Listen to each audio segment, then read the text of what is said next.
Sopralluogo del presidente della regione Mulsumece, Eraclea Minoa, presto l'inizio dei lavori. Rinnovati i contratti di 9.000 assunti per fronteggiare l'emergenza Covid. Medici, sanitari e amministrativi manterranno il loro posto almeno fino al 31 dicembre. Festeggiano i 30 anni, oggi in piazza Cavour d'Agrigento appuntamento con cittadini e scuole. Il club agrigentino sceglie la dea Demetra come sua madrina.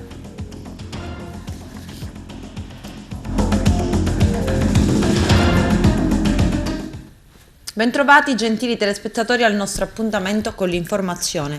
In apertura parliamo di erosione costiera a Eraclea Minoa, sopralluogo del presidente della regione Nello Musumeci. Dopo la denuncia dei giorni scorsi di Mare Amico, ieri la visita del governatore della Sicilia che annuncia l'inizio dei lavori. Il nostro direttore Arturo Cantella. Visita del presidente della regione Nello Musumeci a Eraclea Minoa presso la spiaggia, intervenuto anche nella qualità di commissario contro il dissesto idrogeologico. Il governatore era accompagnato dall'assessore agrigentino alle autonomie locali Marco Zambuto, accolto dal sindaco di Cattolica, dal presidente del consiglio comunale, dagli operatori economici del luogo. L'onorevole Musumeci ha effettuato un sopralluogo nella frazione marina di Cattolica Eraclea, interessata anche a un progetto di ripascimento della spiaggia programmato sulla struttura. Il Presidente ha affermato come stiamo lavorando per difendere la nostra costa, mettere in sicurezza questo meraviglioso angolo della Sicilia. L'erosione del mare qui ha divorato 100 metri di spiaggia, un fenomeno che si ripete in diverse parti dell'isola, e finalmente abbiamo avviato un progetto finanziato con la struttura contro il dissesto idrogeologico e i lavori dovrebbero iniziare prossimamente dopo aver trovato un'intesa con la Sovrintendenza del Mare. Sul fronte del ripascimento del litorale siamo già in atto i rilevamenti anche subacquei necessari alle ulteriori opere previste dal progetto. Gli interventi sono eseguiti dalla Tetis Costruzioni di Ferrara, che si è aggiudicata l'appalto per un importo di poco superiore ai 2.200.000 euro. Agli inizi di febbraio il decreto firmato dall'assessore al territorio e ambiente Cordaro, prendendo atto dell'ottemperanza alle prescrizioni impartite dalla commissione tecnica specialistica per le valutazioni ambientali, ha reso possibile avviare formalmente gli interventi. L'obiettivo è quello di frenare l'erosione costiera che negli anni ha causato un sensibile arretramento dell'arenile, consentendo al mare di aggredire alcuni tratti della retrostante pineta e le attrezzature turistiche. L'intervento prevede anche la realizzazione di 3 pennelli costituiti da massi ciclopici e il ripascimento della spiaggia.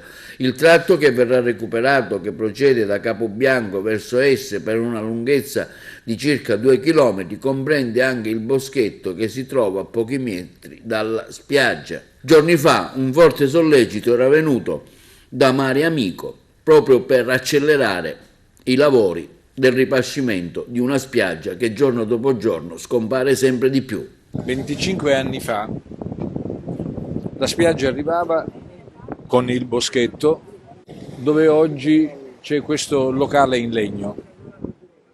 L'erosione del mare ha divorato oltre 50 metri di spiaggia. Tutto questo accade qui nella spiaggia di Cattolica Eraclea nell'Agrigentino, ma accade in diverse altre parti dell'isola. La erosione costiera assieme al dissesto idrogeologico è uno dei fenomeni più interessanti nel territorio della regione siciliana. Finalmente abbiamo avviato un progetto, lo abbiamo finanziato con la struttura contro la erosione e i lavori dovrebbero iniziare prossimamente. Vi rendete conto di quanto difficile sia poter neutralizzare la forza della natura in un contesto paesaggistico e naturalistico che invece avrebbe bisogno di assoluta tutela. Bisognava aspettare 25 anni per intervenire, è questo quello che io mi chiedo. Me lo chiedo qui, me lo chiedo in ogni altra parte dell'isola dove sia reso necessario il nostro intervento.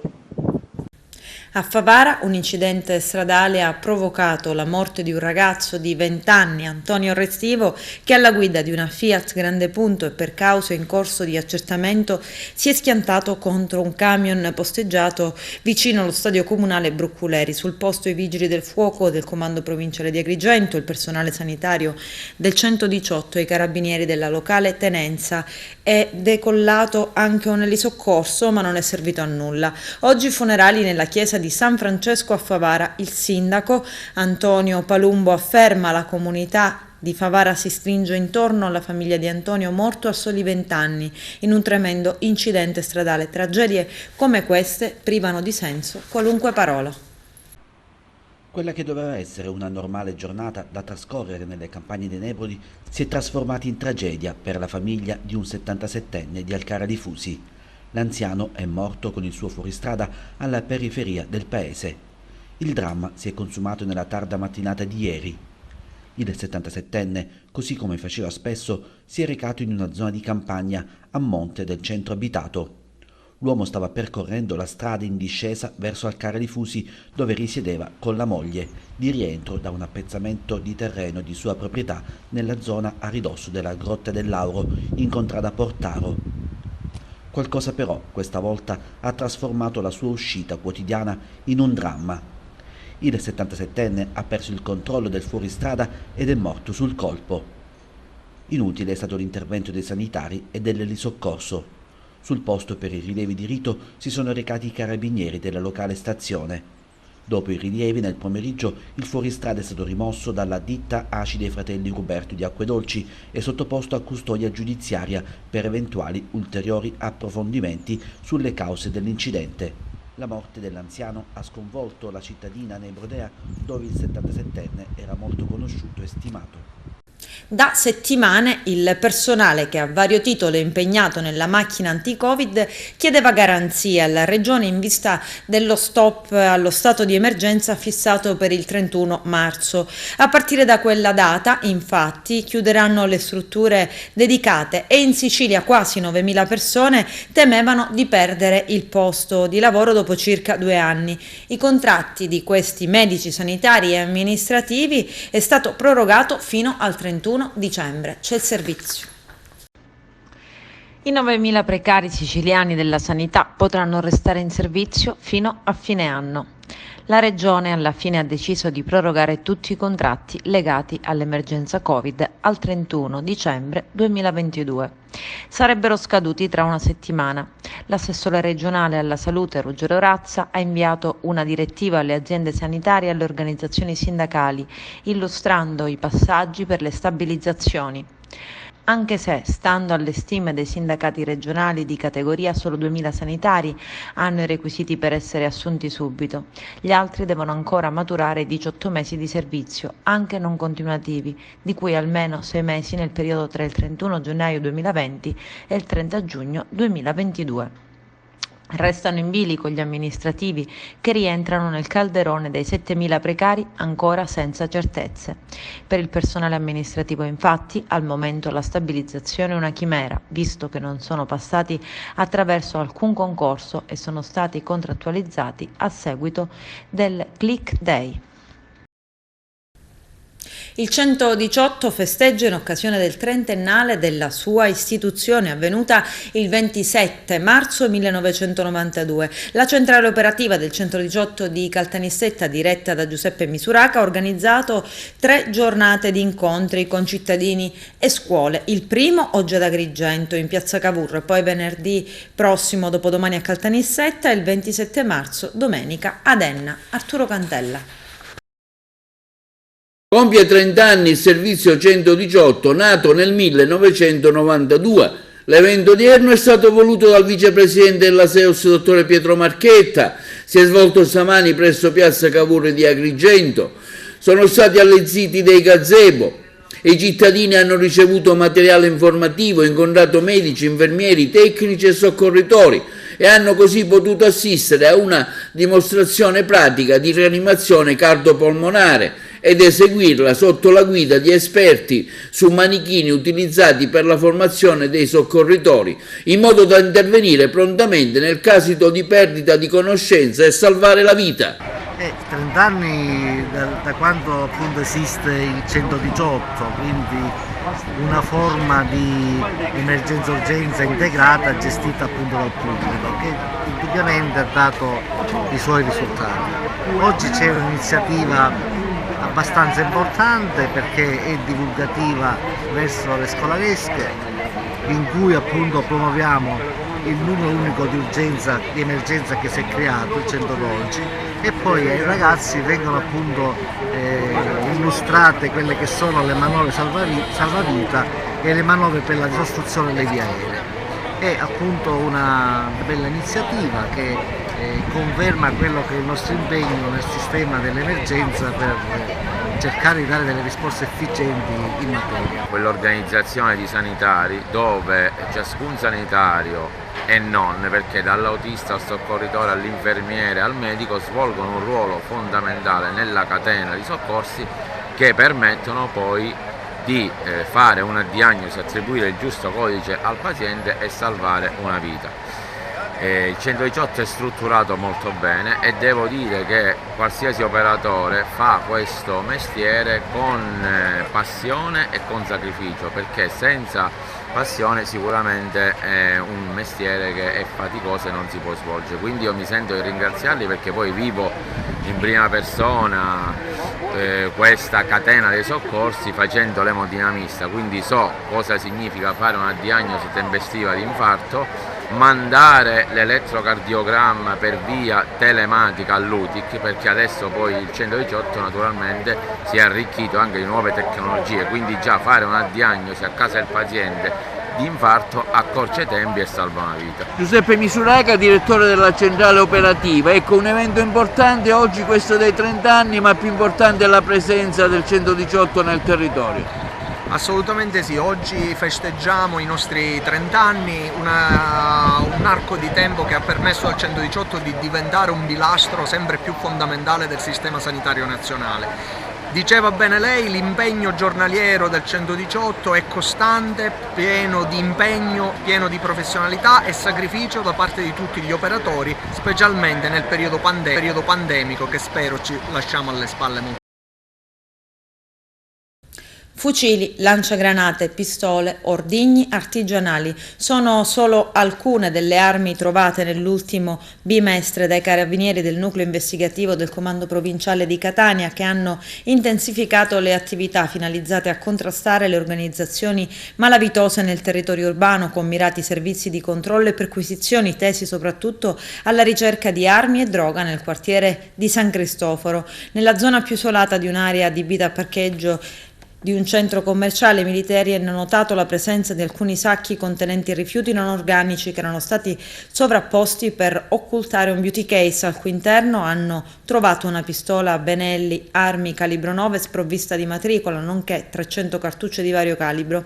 All'interno di un'abitazione in via Bianchi, apparentemente in stato d'abbandono, i militari, dopo aver raggiunto attraverso scale strette il piano superiore, hanno riscontrato la presenza di 2 bersoni contenenti una pistola Benelli armi calibro 9 sprovvista di matricola, 2 fucili mitragliatori, un fucile lanciafiamme con 6 proiettili e 757 cartucce di vario calibro, oltre ad un passamontagna con un giubbotto antiproiettile e 9 ordigni esplosivi che, per la loro estrema pericolosità, hanno richiesto l'intervento specializzato della squadra artificieri del Comando Provinciale. Nel proseguo dell'attività, alcuni giorni dopo, nelle adiacenze di un edificio scolastico ubicato nello stesso quartiere, è stato trovato un altro borsone, anche questo contenente un ulteriore mitra AK-47 Kalashnikov, un fucile a pompa, una pistola a tamburo calibro 38 con matricola Brasa, 68 cartucce di vario calibro e un puntatore laser, e anche in questo caso 3 ordigni esplosivi di tipo artigianale.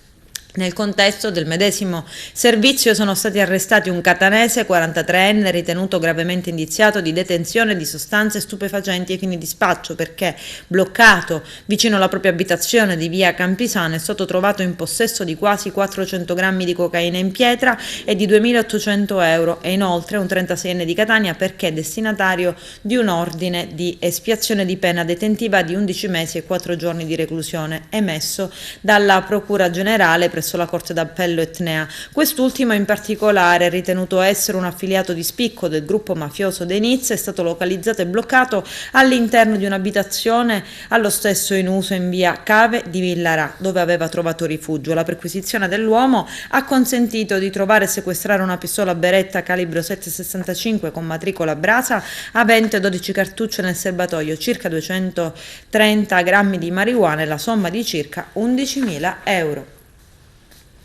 2017 è finito in carcere adesso con l'accusa di aver ucciso l'uomo e di averne occultato il cadavere. Per questo gli indagati avrebbero costantemente concordato cosa riferire a carabinieri e magistrati, ma anche di sviare le indagini, secondo la procura, con dichiarazioni ai giornalisti finalizzate a far credere che la Duca avesse vizi, debiti, problemi economici e che frequentasse persino prostitute, che fosse insomma una brutta persona. Ma i due avrebbero anche ipotizzato di sbarazzarsi della compagna di Ferrara, intenzione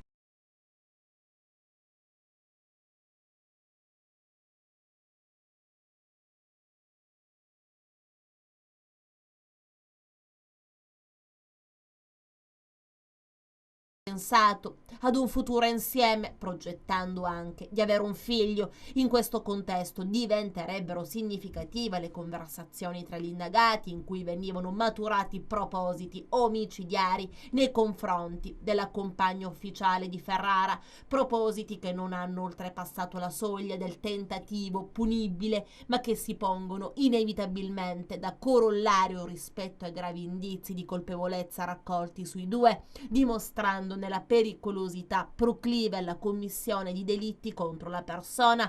I due avrebbero poi sperato che la donna si ammalasse. Stasera ginocchioni mi devo mettere davanti alla Madonna, che da qua a settembre si aggrava di tutte cose, ma siccome è tinta, il Signore l'aiuta, l'aiutata che stava morendo. Ferrara in un'altra circostanza affermava: io inghiotto veleno, io spero che succeda in maniera naturale, ma se non dovesse succedere, sai quello che bisogna fare, diceva così a Luana.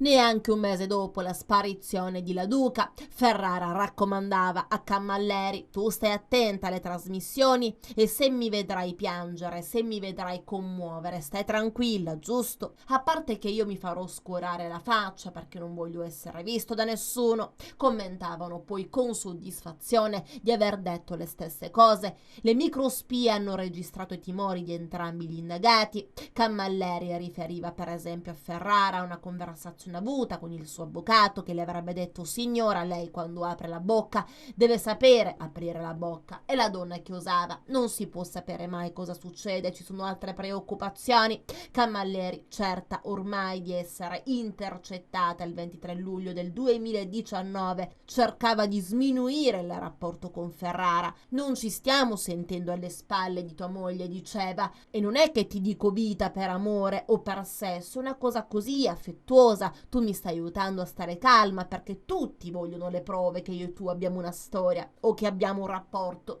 Secondo l'accusa, inoltre, i due avrebbero avuto mire persino sull'azienda agricola di La Duca. Evento di Confagricoltura a Palermo dal titolo La transizione dell'agricoltura siciliana, imprese e politica a confronto. Il nostro direttore Arturo Cantella.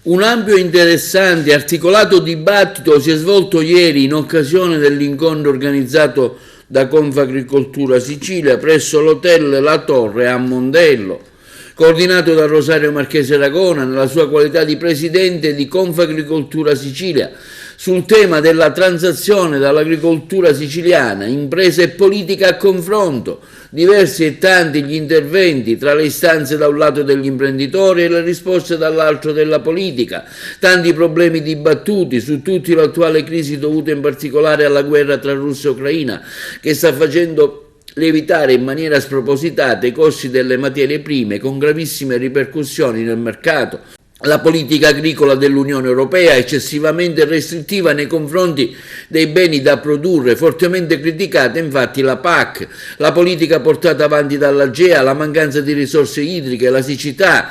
Tra gli interventi istituzionali quelli del Presidente della Regione Musumeci, del Dottor Dario Cartabellotta, dirigente dell'assessorato all'agricoltura, e le conclusioni fatte dal Presidente nazionale di Confagricoltura, Massimiliano Gianzanti. Il messaggio che noi vogliamo lanciare è quello che l'agricoltura italiana è pronta a vincere le sfide che ci attendono. Per troppi anni ci è stato chiesto di non produrre, di pensare a fare altro, e ci siamo accorti oggi piuttosto che le scelte politiche fatte in tanti anni hanno forse limitato la capacità produttiva italiana. Gli agricoltori italiani e siciliani invece siamo pronti a ripartire, siamo pronti a dare un contributo importante e forte in un momento drammatico come lo stiamo vivendo, ma soprattutto rilanciare e far sapere a tutti che l'agricoltura c'è, un sistema economico su cui l'Italia deve e può contare. Quindi noi ci siamo e siamo pronti a rispondere. Si discute sempre su queste linee politiche dell'Europa verso l'agricoltura, produrre ciò che loro indicano e non ciò che effettivamente serve. Ma produrre non è peccato, probabilmente forse qualcuno in Europa non si è accorto di ciò che stava accadendo. Mi auguro e spero che alcune posizioni possano essere riviste e finalmente tornare a parlare di autosufficienza alimentare del continente, di food security, rispetto ai grandi temi ambientali che sono sì importanti ma non prevalenti. In questo momento dobbiamo tornare a parlare di produzione, ce n'è bisogno e dobbiamo farlo. Dobbiamo ripensare gli indirizzi culturali, dobbiamo ripensare il nostro approccio con l'acqua, con questo prezioso liquido che purtroppo viene ancora largamente sprecato sia per l'uso potabile che per l'uso agricolo. Dobbiamo ripensare al nostro approccio con l'ambiente. Tutti questi temi saranno oggetto di valutazione al tavolo della PAC, della nuova politica agricola comunitaria, alla quale la Regione siciliana sta dando il proprio apporto, i propri suggerimenti, senza dimenticare che la Sicilia è interessata ad uno stranissimo processo di cambiamento climatico che vede sempre più affermare il clima e le caratteristiche delle zone tropicali. Non tenerne conto anche in agricoltura sarebbe davvero un grande suicidio. Dopodiché abbiamo speso oltre 1 miliardo di euro in questi 4 anni per l'agricoltura, abbiamo dotato questo settore fondamentale per la nostra economia di tutti gli strumenti di pianificazione di cui aveva bisogno. C'è ancora tanto da fare, guardiamo al futuro con grande ottimismo. Dottore Cartabellotta, ecco, oggi un momento importante, Confagricoltura si è confrontata con la politica, un riassunto di ciò che è emerso oggi in questo dibattito, fatto anche dal suo pulpito. Ma dobbiamo dare atto che gli agricoltori vogliono continuare a investire. Dopo il Covid, ora la crisi, guerra ucraina, pone una riflessione, la riflessione che vanno già cambiate le regole in corsa per il nuovo piano di sviluppo rurale 2023-2027. Dare la possibilità di sostenere l'incremento di costo che stanno affrontando per gli investimenti in maniera tale che gli sforzi di questi 2 anni che hanno portato in Sicilia a investire quasi 1 miliardo di euro di fondi strutturali non vengano persi. Dobbiamo semplicemente continuare a investire su questa grande volontà degli agricoltori e degli imprenditori agricoli di realizzare investimenti in agricoltura. In un momento difficile dell'economia siciliana, rispetto al quale c'è un mondo imprenditoriale che continua a investire che in termini di grande competitività per riuscire a tenere un confronto con tutti gli altri mercati. Rispetto a questo una regione siciliana che deve riuscire a essere al passo con i tempi, a dare segnali di modernizzazione della macchina amministrativa regionale, in questo senso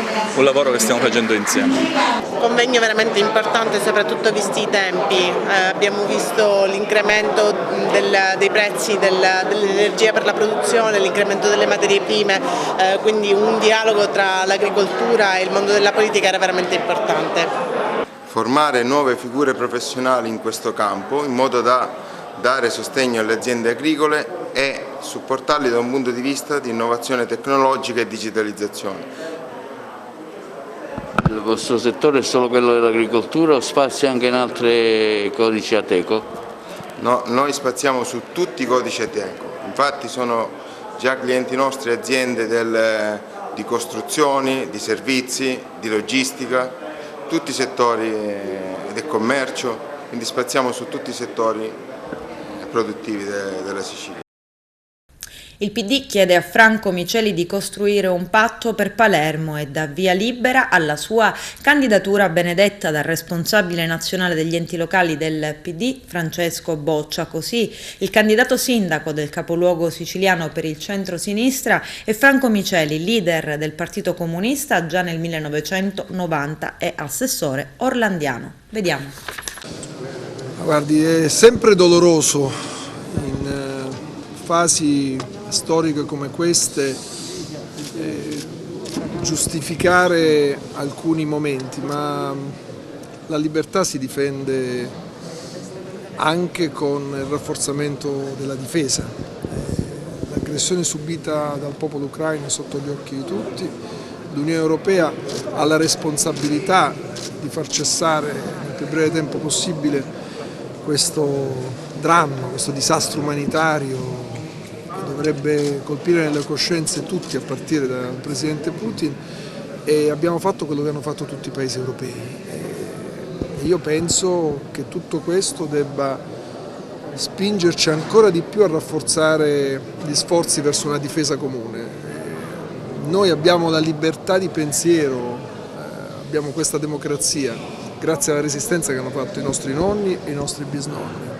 Non volevano farla con le armi, ma hanno dovuto farla con le armi. Noi, se vogliamo garantire la democrazia e la libertà nei prossimi anni, dovremmo unire le forze e costituire finalmente la difesa comune, una cosa che il Partito Democratico, i partiti socialisti, i partiti progressisti chiedono da tanti anni, e penso che questo dramma che stiamo vivendo ci spinga ancora di più verso questa strada.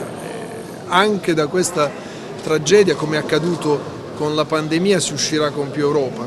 Lo dico anche e soprattutto per le gravi questioni economiche che stanno emergendo. Il mercato comune dell'energia, che il Partito Democratico chiede che venga caratterizzato da prezzi fissi, stoccaggi fissi, acquisti comuni, è un tema che vedeva il no dei paesi del nord. Nel giro di qualche settimana è cambiato tutto e io mi auguro che si possa arrivare ad un mondo che prende atto che la libertà, la coesione sociale vengono garantite dalla forza dell'Unione Europea, e questa passa anche attraverso la difesa comune. Questa è una città che ha bisogno di tornare ad essere il punto di riferimento del Mezzogiorno, la capitale naturale del Mediterraneo, e per farlo deve guidare un processo politico, e siccome sul PNRR i soggetti attuatori per 66, 67, 68 miliardi sono i comuni, i prossimi 5 anni pensare che la guida possa essere di un partito sovranista che vuole i fili spinati, che non crede nell'Europa, che indebolisce l'Italia in Europa, io penso che questa sia una cosa che la città di Palermo, con la sua storia, non può permettersi di fare. Per questa ragione questa assemblea oggi darà un mandato pieno, importante, alla costruzione di una coalizione civica a Franco Miceli. Ne discuteremo, ovviamente è un mandato che dovrà tener conto delle esigenze di tutti i partiti, del campo largo nel quale noi crediamo, e poi toccherà a Franco Miceli sciogliere la riserva. Noi oggi ci poniamo come obiettivo un obiettivo ambizioso,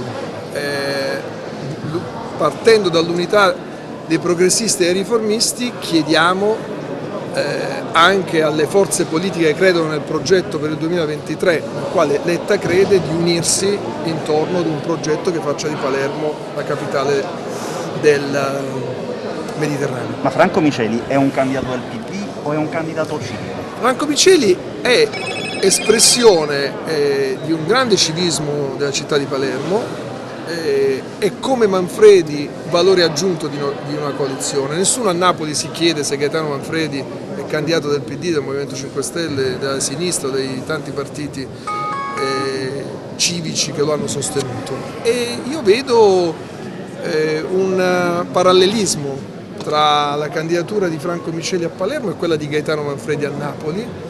Aggiungo che Palermo è una questione nazionale ed essendo una questione nazionale è necessario un patto per Palermo.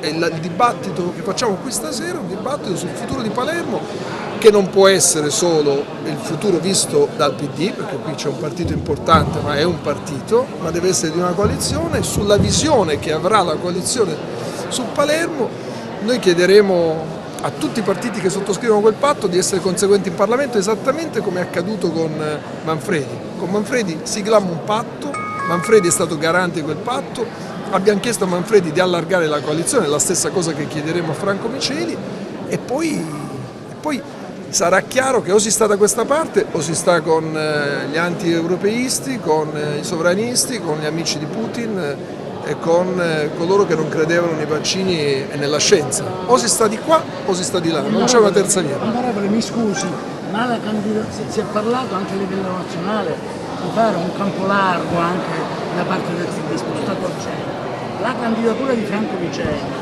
consente questa operazione, secondo lei? È in linea con questa operazione? Guardi, i patti politici si fanno con gli elettori e toccherà a Franco Miceli valutare le proposte delle forze politiche. Il PD questa sera farà le proprie proposte e le metterà sul tavolo di Miceli, e così come ha fatto il Movimento 5 Stelle qualche ora fa, così come hanno fatto gli altri movimenti. Poi toccherà a lui tirare le somme, sciogliere la riserva anche in funzione di quanto allarga. Io penso che nella città possa allargare molto, se poi quell'allargamento coincide anche con le forze politiche, questo lo vedremo. Non sempre le forze politiche coincidono con gli elettori. Quindi ci possono essere nuovi ingressi rispetto a quelli che già sostengono? Assolutamente sì. A distanza di 10 anni il Consiglio Comunale di Porto Empedocle torna a riunirsi per parlare del rigassificatore. Si dibatte ancora sul progetto, sui pro e sui contro. Vediamo. Siamo con il sindaco di Porto Empedocle. Sindaco, si stanno riaprendo le possibilità per la ripresa della costruzione del rigassificatore a Porto Empedocle. Abbiamo visto che ci sono indicazioni da parte dello staff nazionale, del Ministero, un ampio dibattito si sta aprendo. Ecco, vorremmo sapere qual è la posizione del primo cittadino in merito a questa eventuale possibilità di riattivazione del progetto del rigassificatore. È chiaro che sugli organi di stampa in questi giorni, nelle scorse settimane, sono apparse dichiarazioni ed articoli sulla possibilità di riaprire la vicenda del rigassificatore sulla città di Porto Empedocle. Va detto in premessa che ad oggi noi come Comune e amministrazione non abbiamo ricevuto nessun documento che dia adito alla riapertura dei termini per il rigassificatore. È chiaro però che tutta la vicenda che parte dal governo nazionale subisce una spinta e una pressione dovuta anche alla guerra in Ucraina. Si tratta, come è chiaro, di un progetto che nasce 15 anni fa. Oggi le condizioni sono cambiate e prima di parlare di rigassificatore, quando avremo le carte sulle quali poter cominciare a discutere e a confrontarci, è necessario rivedere un attimino e sederci a discutere di cosa vogliamo fare nella nostra città, fino ad arrivare anche alla possibilità di coinvolgere l'intera città in una scelta che è fondamentale per lo sviluppo di questa provincia, di questo paese in particolare. Adesso c'è la pubblicità, a tra poco, vi aspetto. Crack mutui, case all'aste in Sicilia e allarme nuovi poveri, il servizio di Francesco Milano. Si teme un significativo aumento degli sfratti in Sicilia a seguito della crisi legata alla pandemia e al caro energia. Già l'anno scorso i dati relativi alla situazione abitativa sull'isola rivelavano che ben 2.770 immobili sono finiti all'asta, cioè un quinto del totale italiano, e quasi il 70% di questi aveva un valore di vendita inferiore ai 100.000 euro. In testa alla classifica delle case all'asta c'è Catania con 900 immobili, seguono Palermo con 484 e Agrigento con 354. La segretaria regionale del Sunia, il sindacato unitario nazionale inquilini assegnatari, Giusy Milazzo, Ha affermato che siamo di fronte a nuovi poveri, cioè il ceto medio impoverito dal Covid, di famiglie che prima con un reddito ISEE di 35.000 euro vivevano serenamente e adesso, conclude la Milazzo, si ritrovano sull'orlo del baratro.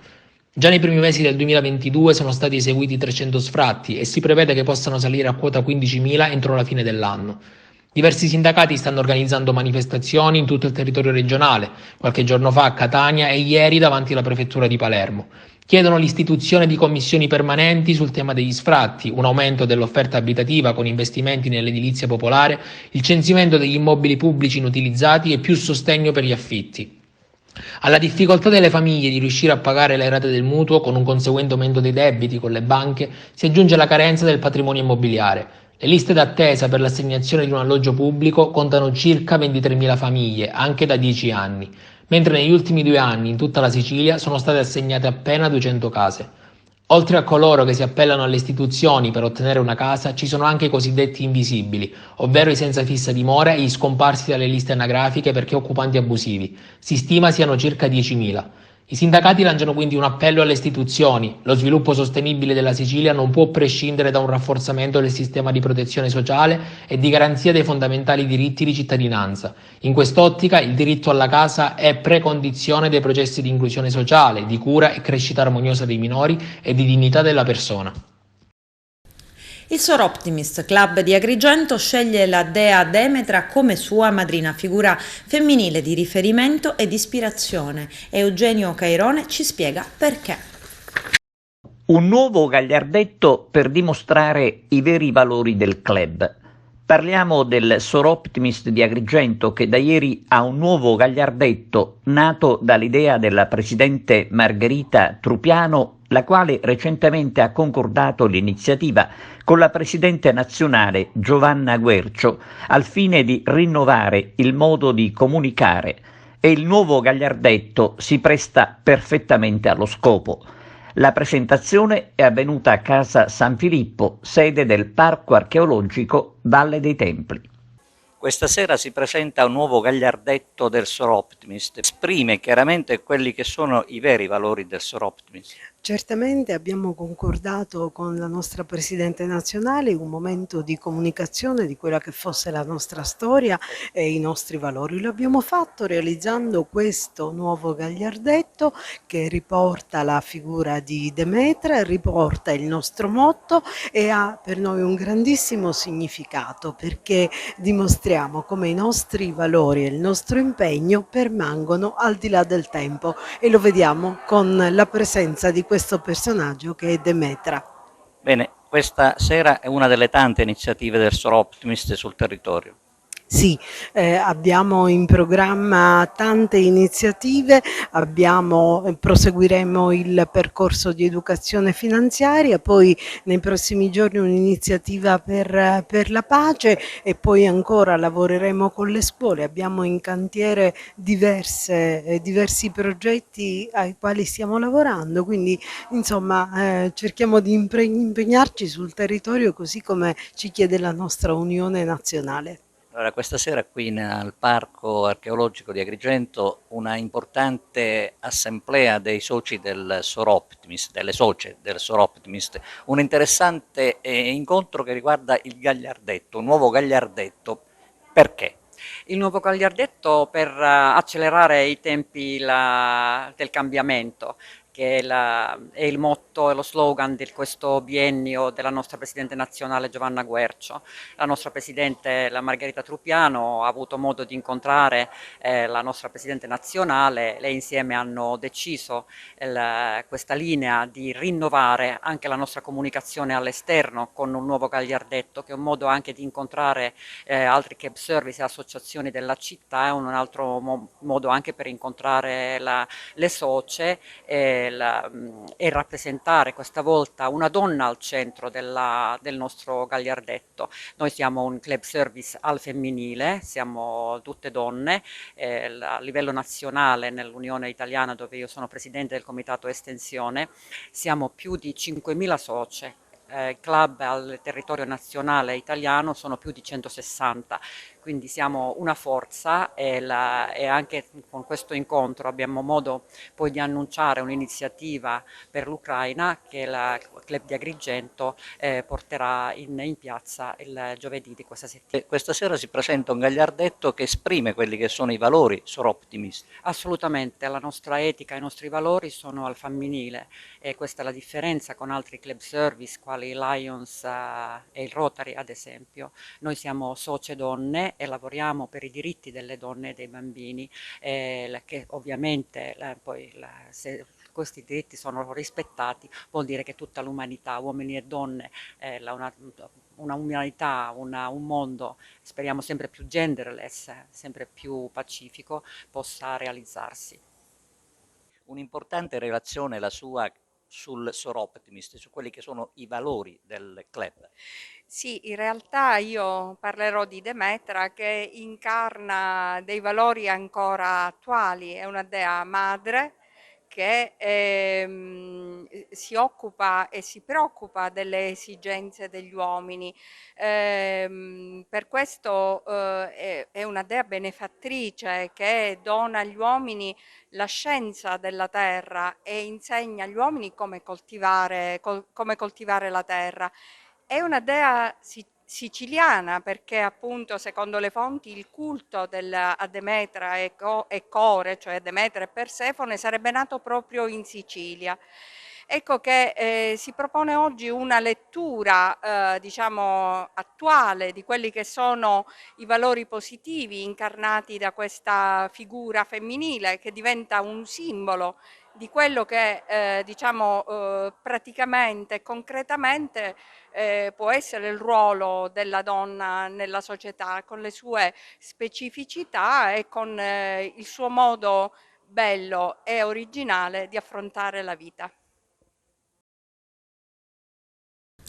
I profughi dell'Ucraina attraversano gratis lo stretto di Messina. La compagnia di navigazione Caronten Tourist ha organizzato la sua struttura per agevolare i corridoi umanitari e i transiti degli aiuti per i profughi dall'Ucraina, garantendo loro passaggi gratuiti nello stretto di Messina e nei collegamenti tra Messina e Salerno. E in una nota diffusa dall'azienda si legge: come tutti, oltre allo sconvolgimento, sin da subito abbiamo sentito forte la volontà, oltre che la responsabilità, di fare qualcosa di concreto. La generosità degli italiani e in particolare dei siciliani va assecondata e noi ci siamo resi solo uno strumento per metterla in atto. Stiamo facendo la nostra parte per ridurre al minimo le sofferenze dei cittadini di quella nazione. Ricordo la soddisfazione di quei 10 anni fa, insomma, di quando chiudemmo con lo IACP, allora l'area di cantiere della vecchia Villa Gregorio che sta a Giostra, rientrava in un finanziamento che lo IACP era riuscito a ottenere circa 8 milioni di euro, che prevedeva sia lo sbaraccamento e poi la realizzazione di 63 alloggi nell'area di Fondo de Pasquale, che noi procedemmo a sbaraccare in tempi molto brevi, sia evidentemente il recupero urbano, quindi la riqualificazione dell'area della villa, all'interno della quale c'è questo albero meraviglioso che è tutelato dalla sovrintendenza, uno degli alberi più antichi della Sicilia.